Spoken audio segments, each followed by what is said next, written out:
un chiffre que des fois j'aime souligner. On vendait 2 millions par année dans ma fonction, une petite coopérative de 7, 8, 9 employés. Aujourd'hui, on vend 2 millions par jour. Moi, je te dirais, la meilleure chose que j'ai faite, c'est d'apprendre, d'apprendre beaucoup, puis de toujours vouloir apprendre, s'entourer, avoir un plan, la rigueur d'exécution, là. Suis ton plan, puis dans 3 ans, tu révises, dans 5 ans, tu révises.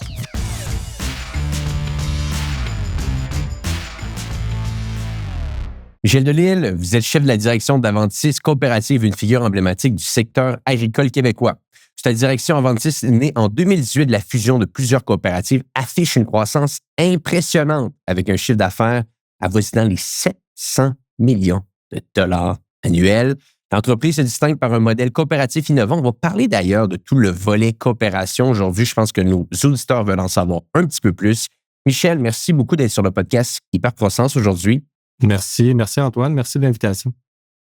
Et bon, peut-être, Michel, on peut commencer avec ce point. Peux-tu nous parler en détail de qu'est-ce qu'une coopérative? On avait déjà eu des discussions avec certains de tes collègues dans le passé, mais je pense que ça vaut la peine de ramener ça à l'attention de notre audience aujourd'hui. Un des points majeurs, c'est que nos clients sont les propriétaires. Fait que c'est ça un peu la particularité. Fait que nos clients, c'est les membres, c'est les propriétaires. Dans notre cas, c'est une coopérative agricole. Fait qu'on a 3000 propriétaires, qui est 3000 familles de producteurs agricoles qui sont nos propriétaires. On a aussi même d'autres catégories de membres, là. Mettons les entrepreneurs en construction. Ils peuvent aussi être membres d'Aventis, puis sont aussi nos clients, mais nos propriétaires en même temps. Fait que ça, c'est quand même une particularité. Puis eux se nomment un conseil d'administration, puis ils m'embauchent comme dirigeant de l'organisation au total tout. Il y a d'autres particularités qu'on va jaser, mais ça, c'est un point quand même là, d'emblée, quand même important à souligner. Là. Le lien de propriété est complètement différent. Absolument. Absolument. Et puis toi, tu es dans le domaine coopératif depuis 99, si je comprends bien. Ça fait un bon bout de temps que tu es là-dedans. Oui, tout à fait. Tout à fait. 25 ans déjà. 25 ans. Puis qu'est-ce qui t'a amené dans ce domaine? Ben, je sais pas si tu me permets une anecdote. Là. Absolument, absolument. Puis moi, j'étais beaucoup impliqué à l'université, puis là, j'hésitais à faire ma maîtrise. Moi, j'ai étudié en agroéconomie, OK? Puis j'hésitais à faire ma maîtrise en économie rurale, que ça s'appelle pour nous, là. Puis finalement, avec mes implications, je dis « Ah non, c'est de la gestion que je veux faire. » Fait que je m'en vais voir mon prof de l'université, puis je dis « Ah, ben, je ne ferai pas ma maîtrise en économie, tu sais, et je vais aller faire de la gestion. » Fait que il dit « Michel, si tu veux faire de la gestion au Québec, il dit dans le monde agricole, il dit « Va-t'en dans le milieu coopératif. » Il dit « Tu n'auras pas de limite. Tu vas pouvoir grandir dans l'organisation, puis cheminer là-dedans. » Fait finalement, j'ai fait mes études en administration des affaires, en gestion agroalimentaire. Puis à cette époque-là, on était privilégiés. Le Solio, un peu notre fédération, cherchait des jeunes étudiants pour les former, pour devenir gestionnaire. Fait que j'ai eu 6 mois de formation, puis à 23 ans, j'étais déjà dirigeant de ma première coopérative. Fait que c'est ça Wow. le début de l'histoire. Là. Fait que j'ai commencé là-dedans jusqu'à aujourd'hui. Ouais. C'est allé assez vite à 23 ans directement dirigeant de ta première coopérative. Puis parle-nous peut-être un petit peu de ton évolution à l'intérieur du groupe, tout ça, parce que tu as quand même gravi les échelons sensiblement rapidement par la suite. Tu as intégré d'autres rôles dans l'organisation. Il y a eu également des fusions à travers tout ça. Peut-être que tu peux nous parler, parce que là, je voyais directeur général la coop BD Chaleur, directeur général la coop Montmagny, directeur principal division la coop Unica, puis par la suite, tu es arrivé chez Aventis. Est-ce que tout ça est interrelié un petit peu? Est-ce qu'il y a un lien entre ces différentes coopératives? Ben, le lien, c'est toutes des coopératives de l'Est du Québec. Puis, tu sais, il y a eu des fusions derrière ça. Au début, quand j'ai commencé, un chiffre que des fois, j'aime souligner, on vendait 2 millions par année, tu sais, dans ma fonction, tu sais, une petite coopérative de 7, 8, 9 employés. Aujourd'hui, on vend 2 millions par jour. Tu sais, dans la fonction. Fait que ça a quand même évolué. Mais les occasions se sont présentées, puis, tu sais, je cheminais dans l'organisation par rapport à tout ça. Les derniers mouvements, c'est vraiment, on pourrait dire, des décisions des propriétaires de fusionner les coopératives ensemble. Fait qu'Aventis, c'est né de la fusion de 6 coopératives. Puis j'étais dans une de celles-ci, tu sais, qui aboutit à mon mandat de chef de direction chez Aventis aujourd'hui. Intéressant. Et bon, il y a peut-être un point que j'aimerais qu'on parle un peu. Tu parles de 2 millions de dollars par jour. J'aimerais juste qu'on soit capable à un certain point de pouvoir situer les gens qui nous écoutent. Comment une organisation, là, c'est une question large que je te pose, mais comment une organisation à un certain point arrive à atteindre ce type de croissance, parce que je pense qu'on a beaucoup de gens qui écoutent le podcast, qui vont bâtir des belles entreprises, qui vont faire du 5, du 10 millions de chiffre d'affaires, des fois qui vont aller à 50 millions de chiffre d'affaires, tout ça, mais quand ça rentre dans les alentours proche du milliard de dollars de chiffre d'affaires, on rentre dans une galaxie qui est totalement différente ici. À un certain point, comment que ces structures de croissance se mettent en place? Est-ce que c'est uniquement relié à une domination totale de votre marché, des fusions et des acquisitions, de la croissance organique? Comment tout ça s'est mis en place? Un mélange de tout ça. Il faut comprendre que c'est, mettons, 700 millions de business en région, puis quasiment exclusivement au Québec, puis mettons, au Nouveau-Brunswick. Là. Fait, fait que ça prend quand même des parts de marché assez fortes, assez dominantes dans nos marchés. Mais c'est sûr qu'il y a eu des acquisitions, c'est sûr qu'il y a eu de la consolidation, des fusions. T'sais, on avait à peu près 90 places d'affaires dans le territoire. Mettons, on a 3 métiers, on n'a pas parlé, là, mais on est dans toute l'agricole, évidemment, comme coopérative agricole et tous les intrants. Mais c'est quand même des parts de marché quand même dominantes. Puis on a toute la gamme de services complets. On est dans les centres de rénovation BMR avec 25 BMR. On est le principal détaillant BMR de tout le Québec. Fait que dans tout l'Est du Québec. Puis on est dans des garages de machinerie là, un peu partout au Québec également. Fait que c'est sûr qu'il y a eu, puis il y a eu des acquisitions qui se sont faites de places d'affaires, de certains commerces. Mais surtout, je te dirais, là, d'avoir une bonne offre pour, on pourrait dire, avoir une position dominante dans un marché. T'sais. Fait qu'une offre de produits et de services. Puis l'accumulation des années, hein, on est des entreprises qui ont près de 100 ans. Oui, Aventis, c'est jeune, mais derrière nous, il y a 100 ans d'histoire. T'sais. Fait qu'on on ajoute, on pourrait dire, de la volumétrie puis des services avec le temps. Puis des fois, on sous-estime l'importance du secteur agricole, agroalimentaire, mais c'est quand même gigantesque comme activité pour le Québec, mais pour toute industrie. Fait qu'avec des positions dominantes dans un marché important, ben, Aventis réussit à occuper cette place-là. Là. C'est exceptionnel. Puis toi, ton rôle dans toute cette croissance-là, où est-ce qu'il se situe? Est-ce que tu es encore vraiment orienté sur le développement pour faire croître la marque? Est-ce que tu mets davantage de temps peut-être pour diriger ton comité de direction?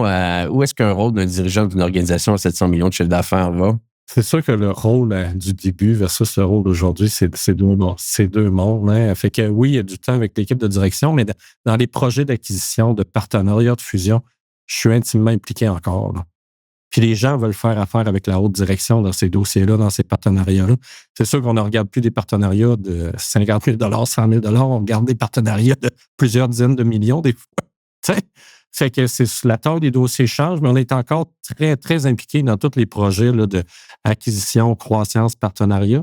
Mais après ça, l'exécution du plan stratégique. Mais une organisation comme nous, avec le conseil, toute la gouvernance, peut-être une dizaine de co-entreprises, il y a beaucoup de temps de gouvernance également. Puis il y a beaucoup de temps de communication. Alors, dans une organisation comme nous, il y a comme 6 niveaux hiérarchiques. Fait que toutes les stratégies de communication, il faut comme les adapter avec le temps. Aussi, là, avec 1200, 1300 personnes un peu partout sur le territoire. Ça aussi, il faut comme cheminer, grandir là-dedans. Mais j'adore ça, honnêtement. J'adore le métier, là, la profession. Puis j'adore l'opportunité qu'Aventis a créée d'avoir ce défi-là en région. Nous, on est basé à Sainte-Marie-de-Beauce. Puis moi, je viens de ce territoire-là, de cette région-là. Et d'avoir ce mandat-là par chez nous, je suis privilégié. Ben oui, absolument. Puis quand tu dis gouvernance, explique-nous globalement qu'est-ce que ça veut dire? C'est quoi? C'est beaucoup de rencontres? C'est beaucoup de gestion interne? Qu'est-ce qu'on explique et qu'on peut décortiquer avec le terme gouvernance ici? Bien, mettons le conseil d'administration, évidemment, avec les propriétaires. Tu as aussi les sous-comités du conseil d'administration, qui alimentent des discussions pour nourrir le conseil d'administration pour faire des recommandations. Fait qu'il y a ça. Il y a mon équipe de direction. Puis après ça, différents suivis au niveau des projets, des acquisitions. Mais après ça, il y a toute la gouvernance peut-être des 10 filiales, des partenariats, qui amènent aussi là, des suivis, une reddition de compte. À l'inverse, cette gouvernance-là, des fois, ça peut être un frein ou à la limite, ça peut être du temps important consacré. Mais au sein d'Aventis, moi, je vois ça comme un processus. Fait qu'on a optimisé la gouvernance pour garder beaucoup de temps de valeur ajoutée puis création de valeur, garder ce qui est essentiel dans la reddition de compte, mais pas que ce soit un trop gros frein, on pourrait dire, ou trop de temps occupé, parce que les dirigeants, il faut quand même qu'on soit dans l'activité puis dans les projets. Fait qu'on a travaillé de quand même avec le conseil d'administration, toute l'équipe de direction, on va dire optimiser ces processus-là de gouvernance, tu sais, pour réduire un peu notre temps, mais garder la valeur ajoutée. Parce que c'est souvent ça qui peut arriver, c'est qu'au final, on a énormément de temps peut-être qui sont mis en gestion de gouvernance, mais peut-être on analyse tout ça, puis à quel point qu'on a été capable d'impacter nos entreprises en ce moment-là. J'imagine qu'il est là un peu la nuance de trouver le bon temps à accorder à toute cette gestion de très, très grandes organisations versus intégrer plus de temps pour nos produits, pour nos clients et tout ça. Là. Oui, tout à fait. Tout à fait. Mais ça le prend, puis honnêtement, quand ça crée de la valeur, tu as une décision de groupe, comme en projet ou en comité de direction, tu as une décision de groupe, ça crée de la valeur. Fait que tant que tu as des discussions qui créent de la valeur, c'est toujours pertinent pour l'organisation, le comité ou la filiale. Fait que c'est de garder ça comme au bon niveau et pas tomber juste dans la réunion pour faire la réunion. Fait que c'est... Puis je pense que c'est on pourrait dire, de sensibiliser toutes les parties prenantes de ce défi-là puis cet enjeu-là. T'sais? Mais honnêtement, on a quand même beaucoup cheminé là-dedans. Je suis très fier de l'optimisation de la gouvernance qu'on a faite là-dedans. Là. Puis aussi, c'est de rendre ça accessible. Nous, c'est nos clients qui sont, mettons, sur les conseils et les comités. C'est des producteurs agricoles qui gèrent leur entreprise, qui ont 10, 20 employés sur la ferme, des fois 2, 3, 4 sur la ferme. Puis ils ont déjà une entreprise à gérer chez eux. Fait que, puis on veut avoir des gens actifs, tu sais, puis qui sont, on pourrait dire, là, intéressés, mais eux autres aussi, leur temps est limité. Fait qu'on a trouvé le bon équilibre entre leur temps investi, notre temps investir, puis de travailler sa valeur ajoutée. Là. Fait que, non, mais c'est sûr que c'est différent. Mais des grandes sociétés, ils ont tous une gouvernance quand même, là, veut pas, avec plein de comités. À la volumétrie que ça a, on n'a pas le choix. On n'a pas le choix. Aventis, au moment où on se passe, c'est combien d'employés au total? 1200 actuellement. Tu sais, mettons. 1200. Ouais. C'est énorme. Et parle-nous peut-être un petit peu de tout ce processus qui s'est créé un peu avec Solio. Il y a eu beaucoup de consolidation quand même dans tout le volet coopératif. Il y a eu de l'intégration. Parle-nous un petit peu de comment Aventis se situe à l'intérieur de ce gros groupe-là au moment où on se parle. Il y a eu une volonté politique là, de fusionner les coopératives. C'est venu des conseils des présidents. On appelle ça Vision 2020. Fait qu'on a la carte du Québec s'est séparée en 8 grandes coopératives. Aventis fait figure, là, on peut dire, de leader là-dedans. Fait que leader dans les activités agricoles, puis leader, mettons, dans BMR. Fait que comme la plus grande coopérative affiliée à Solio, mais c'est toutes rendus des grandes coopératives là, partout sur le territoire du Québec. Là. On fait une petite pause sur l'épisode en cours parce que je veux vous parler d'un partenaire que j'aime tant et j'ai nommé Hello Darwin, la fameuse plateforme et également l'équipe qui vous aide à trouver des subventions. Et je trouve ça donc fascinant parce que ça m'est arrivé, moi en tant qu'entrepreneur avec mon entreprise, J7 Media, de regarder des fois pour des prêts. On veut regarder pour des prêts parce qu'on veut, et on a surtout besoin d'un peu plus de capital pour notre organisation, pour aller plus vite, pour acheter un partenaire, bref, pour plusieurs choses. On regarde pour des prêts, mais très rarement, et ça m'est arrivé, c'est arrivé à d'autres entrepreneurs que je connais, on regarde quasiment jamais pour trouver des subventions. Et c'est ici que Hello Darwin vient faire la différence. Ils sont capables de faire le travail de recherche de A à Z pour vous. Ils sont également capables de vous conseiller sur les meilleures subventions pour votre organisation. Et c'est une plateforme qui est capable de vous donner en temps réel accès à près de 2000 subventions canadiennes avec des possibilités de trier selon les critères de votre entreprise. Bref, je l'ai testé, des amis à moi l'ont testé, des auditeurs du podcast l'ont testé et ils adorent. Et il y a plusieurs subventions que vous allez être capable d'avoir avec Hello Darwin. Vous pouvez avoir des subventions, et c'est ce que je voulais vous parler aujourd'hui, de transformation numérique. On parle souvent d'intelligence artificielle sur le podcast. On parle souvent d'accélération de croissance via du marketing en ligne. Eh bien, si vous travaillez avec Hello Darwin, vous pouvez avoir accès à certaines subventions sur la transformation numérique avec des financements qui peuvent aller jusqu'à 300 000 $. Et l'équipe d'Hello Darwin va tout faire pour vous, remplir les papiers, négocier avec le gouvernement, négocier avec les gens qui vont donner les subventions. Et par la suite, vous allez recevoir l'argent. Bien entendu, si vous allez les voir aujourd'hui et que vous leur dites que vous venez du podcast Hypercroissance, vous allez obtenir 10% de rabais en travaillant avec eux. Allez voir dans les notes de l'épisode, il y a un lien pour en savoir un petit peu plus sur ce qu'ils font. Et le lien, c'est le go.hellodarwin.com/hypercroissance. Allez jeter un coup d'œil. En supportant Hello Darwin, vous supportez le podcast hypercroissance. De retour à l'épisode en cours.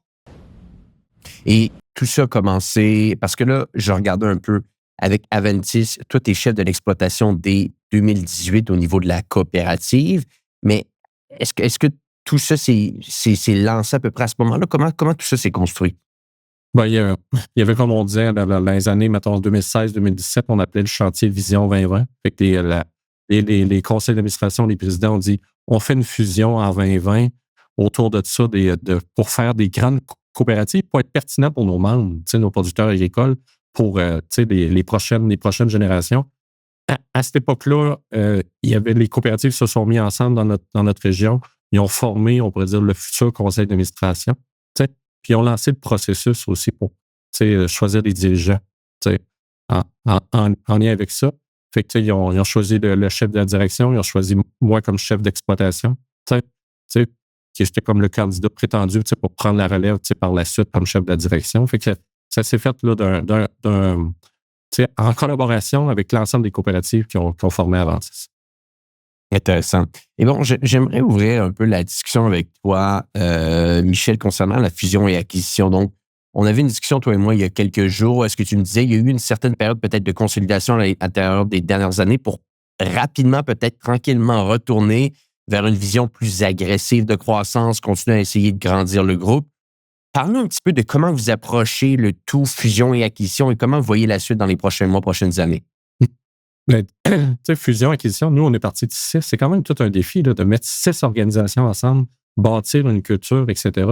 Mais c'est sûr que le mandat au début d'Aventis, au début du plan stratégique, c'est comme dire, on peut être meilleur avec ce qu'on a. On a déjà une business de 500 millions, 600 millions à l'époque. On peut-tu juste être plus performant puis consolider ce qu'on a?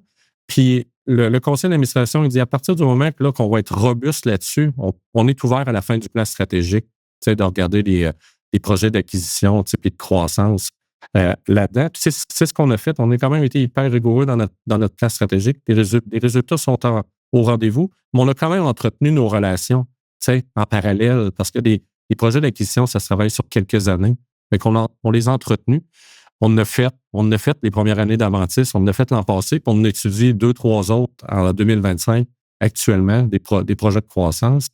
Mais c'est important de bien les choisir parce qu'avec autant de métiers, il y a beaucoup d'opportunités quand même. Fait que on peut s'égarer. Mais c'est important de bien les choisir quand tout ça. Mais le conseil d'administration pour eux autres, c'était clair, là, il faut être meilleur avec ce qu'on a avant de regarder la croissance.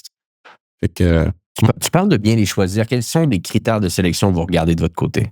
au début, quand on a débuté ça, puis un des choses qu'on a bien fait, on s'est donné 2 cibles financières. Une cible financière de rendement quand c'est vraiment dans nos métiers directs. Puis quand on est un peu hors métier, où on allonge la chaîne de valeur, où le risque est plus grand, on s'est mis une autre cible financière. Ça a été quand même précieux parce que ça nous a permis de ne pas dévier, puis de regarder. Puis si on le fait, bien, le rendement était plus haut. Puis pour moi, c'est important d'avoir un fit culturel, les mêmes valeurs et tout. Fait que je mets beaucoup de temps, des fois, juste à aller luncher avec les gens, parce que souvent, on veut des partenariats, garder les ressources, aller luncher, aller souper, puis tout. Puis quand il y a un fit de valeur, parce que oui, il y a les cibles financières, mais qu'il y a un fit organisationnel, mais encore là, si tu me permets une autre anecdote, un événement qu'on a fait cet automne passé avec l'équipe, j'ai fait venir M. Bélanger de Premier Tech, puis j'avais demandé c'est quoi ses critères, parce qu'ils sont beaucoup en mode croissance également. Puis il était plus élaboré que nous, sur la liste des critères également, là, pour regarder les projets de croissance, acquisition. Fait que on vient de faire l'exercice, justement, là, il y a quelques mois avec le conseil d'administration. Outre, on veut des entreprises gagnantes, performantes, qui ont les mêmes valeurs. C'est quoi les autres critères qu'on se donne dans l'organisation? Fait qu'on s'est fait une liste pour aller là-dedans. Fait qu'on veut des marques fortes, on veut une masse critique, on veut l'expertise en lien avec ça. Puis on veut surtout pas que ça nuise à la croissance. Fait que pas avoir des projets qui pourraient nous faire ralentir. Fait qu'on s'est mis des différents critères, là, question de bien les choisir.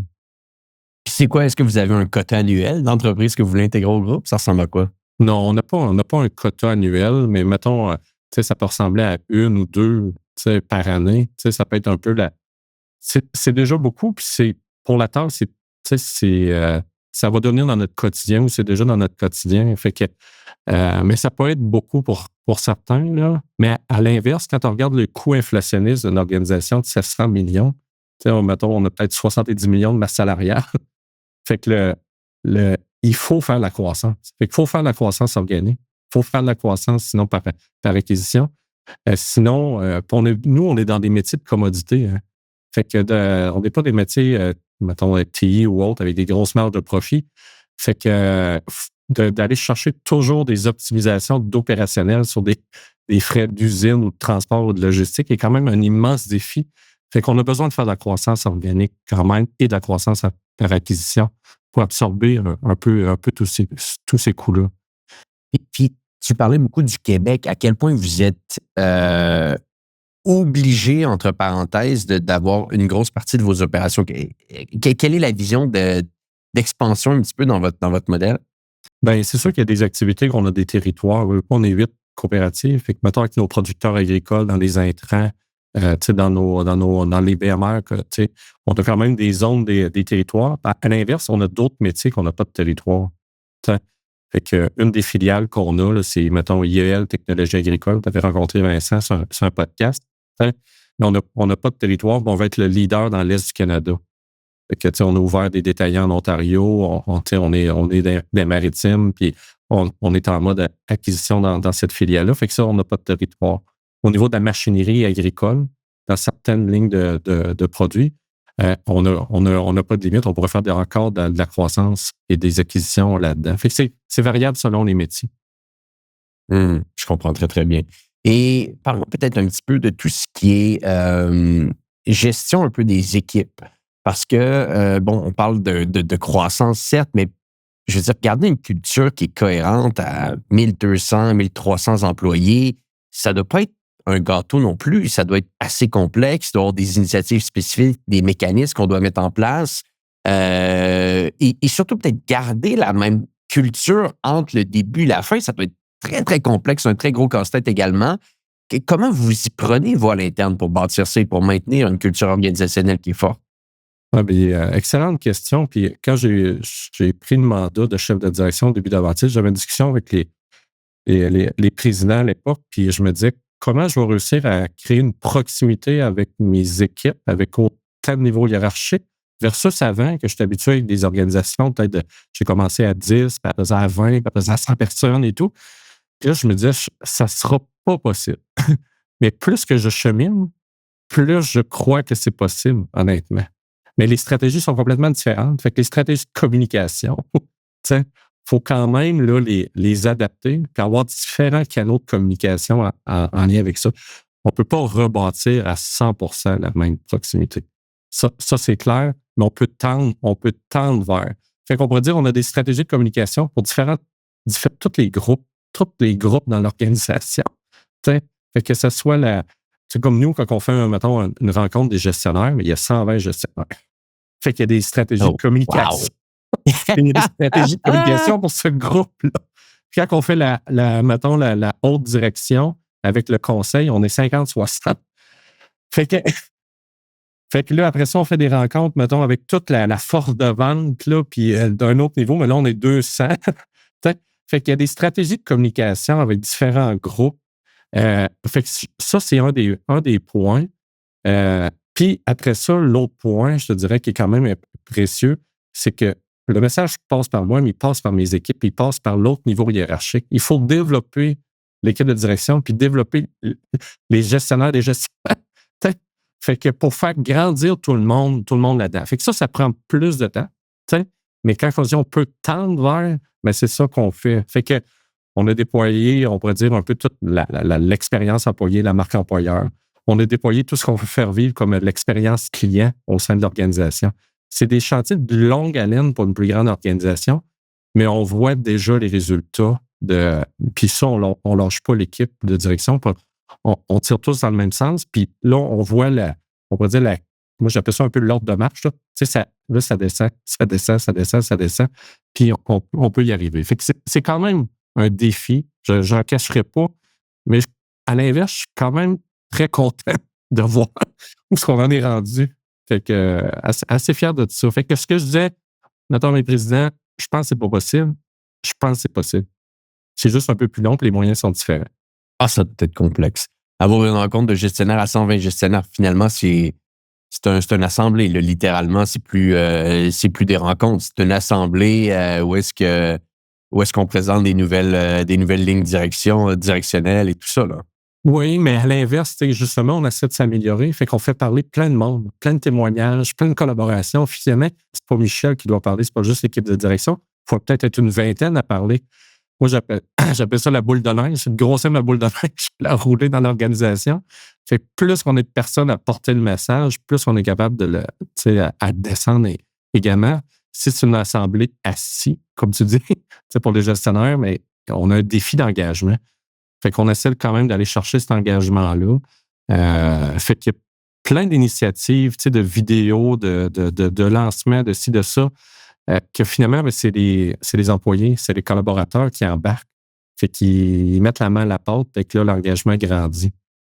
Mais c'est un défi. C'est quand même un défi. Ah, j'en doute pas. Puis comment tu vois la suite là, pour grandir tout ça encore? Comment qu'on fait pour passer de 7 millions à 14 millions? De 7 millions à 14 Excuse-moi, de 700 millions à 1,4 milliard. Tu vois, mes mathématiques ce matin sont pas super bonnes. Mais si tu vois un peu l'idée, comment on double encore l'organisation? encore, ben, les parts de marché sont quand même très élevées. T'sais. Mais au volume, mettons, on va chercher 2 3 5 avec la croissance organique. Mais à la limite, c'est de vendre aux mêmes clients d'autres produits ou vendre les mêmes produits à d'autres clients. Fait que ça, dans la croissance organique, là, ça, il y a encore de la place. Là. Il y en a toujours de la place. Puis c'est sûr qu'il va de la croissance par acquisition, ça, c'est clair. Ça, c'est clair. Il y en a, puis il y en a dans tous les métiers. Dans nos centres de rénovation, dans la machinerie, puis dans l'agricole, il y a encore de la place. Puis on pourrait dire qu'on a des métiers parallèles. T'sais. Je vais encore donner l'exemple, mettons, de IEF. Il y a des métiers parallèles. Que là, vraiment, c'est des métiers qui peuvent doubler, tripler, tout dépendant de la position géographique. Fait que, mais ça, c'est clair. Puis, un des points, il y a beaucoup d'entreprises sans relais. Puis nous, on n'est jamais vendu. On est un modèle centenaire, puis dans 100 ans, on va être encore là. Fait qu'honnêtement, là, puis il y a bien des entrepreneurs qui écoutent le podcast, là, on est souvent une organisation qui est un beau partenaire pour faire la transition puis assurer la suite, parce qu'il y a bien des acquisitions, on l'achète, mais on le fait avec des employés. On le fait avec le gestionnaire qui quitte graduellement. Fait que, puis nous, on a le côté financier, fait qu'il y a le côté solide back-office qu'on peut supporter. Fait que la personne peut être en phase-out tranquillement. Fait que ça, je vois quand même beaucoup d'opportunités là, dans des transferts là, qui n'ont pas d'acheteurs. Fait que Aventis, les coopératives sont très, très bien positionnées. Puis on pourrait dire qu'on est un peu plus créatif qu'avant, dans le sens qu'on est ouvert à plein de co-entreprises puis de partenariats avec des privés. On est ouvert à ça. C'est pas obligé d'être acheté 100% par une coopérative. Là. Fait que ça va être un très gros levier de croissance là, pour le futur de ces partenariats-là. Exceptionnel. Comment tu maintiens, toi, ton intérêt, ta formation, ton éducation? Est-ce qu'il y a des livres spécifiques que tu as lus qui t'ont aidé un petit peu dans tout ce parcours-là? Comment tu te maintiens à jour? Là? Je suis pas le plus grand lecteur, mais j'en lis, mettons, quelques-uns par année. Les podcasts là, que j'aime bien. Mais mettons un livre et des podcasts là, que je suis, on pourrait dire, religieusement. Là, j'aime bien tout ce qui est autour du management, du leadership. Là. John Maxwell, là, ses podcasts, puis ses livres. Là. Fait que ça, j'adore ça, honnêtement. Fait que le dernier, là, c'était les 16 lois de la communication là, de John Maxwell. Là. Puis j'ai pris le livre audio, puis à la fin, il rajoute un peu sa saveur personnelle aussi là, dans chacun des chapitres. Là. Fait que ça j'adorais ça. Peut-être j'en soulignerais deux récents, là, plus local québécois. Là, Jean-François Chartrand, au niveau des livres, là, j'aime tout ce qui est autour du sport. Là. Fait que l'Olympien au bureau, chimie d'équipe, etc. Excellent conférencier. Puis ces livres là, autour du sport, mais moi j'adore ça. Là, fait que j'aime le dépassement de soi, puis comment maintenir la performance là, dans des événements ou après une défaite, comment réagir après ces périodes-là, comment bâtir la chimie d'équipe. Fait que c'est des exemples là, que je partage à l'auditoire. Là. Et ta routine, toi, ça ressemble à quoi avant, pendant et après le travail? On pourrait dire méthodique là, dans ma routine. Là. Fait que même au travail, là, tout est assez statutaire. Là, nos appels, mettons, les lundis d'équipe, nos rencontres mensuelles. D'une grande organisation, c'est comme tout un ordre de marche à placer. Fait assez statutaire.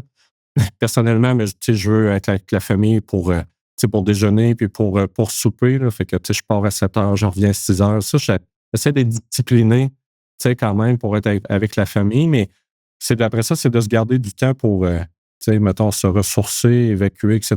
Fait que moi, je suis un amateur de volleyball. Fait que tous les lundis, je joue au volleyball régulièrement. Puis je suis pas un addict de un sport. Fait que le plein air, c'est vélo montagne, rando, ski de fond, ski alpin, qui s'ajoute, mettons, les fins de semaine. C'est à peu près ça ma routine. Là. On se tient actif, c'est important. C'est important tout ça. Michel, qu'est-ce que tu donnerais comme conseil aux gens qui nous écoutent aujourd'hui qui ont envie de bâtir des grandes entreprises, des très grandes entreprises? Je pense pas qu'il faut que tu partes avec l'objectif, je veux bâtir une grande entreprise. Ça chemine avec là-dedans. C'est peut-être le premier conseil, mais être curieux, poser des questions, apprendre. Moi, je te dirais, la meilleure chose que j'ai faite, c'est d'apprendre, d'apprendre beaucoup, très, très jeune, puis de toujours vouloir apprendre. Un des conseils, justement, de John Maxwell, il appelle ça la curiosité vorace. Fait que ça, c'est quand même un des conseils. S'entourer des bonnes personnes, s'entourer des bonnes équipes, puis avoir un plan, mais moi, je déteste un plan qui reste dans le cartable sur le coin, là, un plan qui est suivi. La rigueur d'exécution, là, la discipline d'exécution, ça, je suis très, même, on pourrait dire, sévère là-dessus.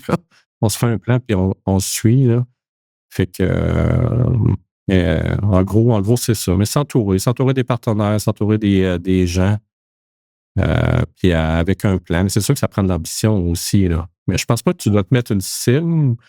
Dans 20 ans, je veux telle affaire. Donne-toi dans 3 ans, je veux tout. Dans 5 ans, je veux tout. Dans 8 ans, dans 10 ans, je veux tout. Puis suis ton plan, puis dans 3 ans, tu révises. Dans 5 ans, tu révises.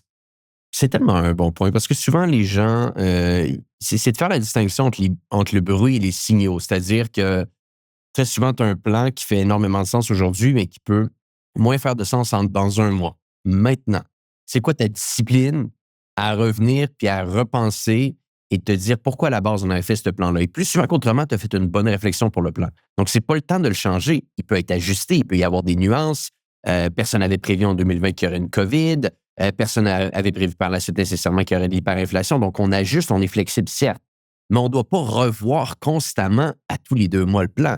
Parce que sinon, on est plus en train de passer du temps à réfléchir à un plan qu'à l'exécuter. Et c'est ça qui crée au final souvent des stagnations, voire même des décroissances pour des entreprises. Oui, puis on voit ça comme des fois plein de menaces ou plein d'opportunités pour dévier du plan. Absolument. Fait que, de rester focusé, il faut l'ajuster, le plan. L'environnement change beaucoup plus vite même qu'avant. Il faut ajuster le plan, mais rester aligné avec le plan. Puis ça donne une cohérence à nos équipes, à nos troupes. Puis si on veut bâtir une grande organisation, ça ne peut pas être une personne. T'sais. Fait que c'est beaucoup, beaucoup, beaucoup de monde. Fait que la cohérence de plein de monde, elle doit être alignée avec un plan.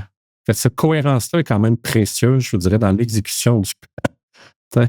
Fait que c'est peut-être un autre conseil, là, un peu cette... parce qu'une grande organisation, les parties prenantes, il y en a de plus en plus. On ajoute. Là. Mais on ne veut pas les perdre, puis on veut un engagement, puis au maximum. Fait que cette cohérence-là, du début à la fin, est hyper précieuse. Absolument. Michel, si on veut en savoir plus sur Aventis, si on veut peut-être même se joindre à votre groupe, meilleur endroit pour vous rejoindre? Personnellement, allez sur LinkedIn, écrivez-moi si vous voulez de l'information. Sinon, allez sur le site Internet d'Aventis, qu'on pourra mettre les coordonnées en lien avec le podcast. Je pense que ça va être la meilleure façon de me rejoindre. Mais gênez-vous pas, à la limite, personnellement, de m'écrire si vous avez des questions, commentaires. Fantastique. On mettra des liens dans les notes de l'épisode. Michel Delisle, merci beaucoup d'avoir été avec nous aujourd'hui. Pour les gens qui nous écoutent, on se dit à bientôt pour un prochain épisode du podcast Hyper Croissance.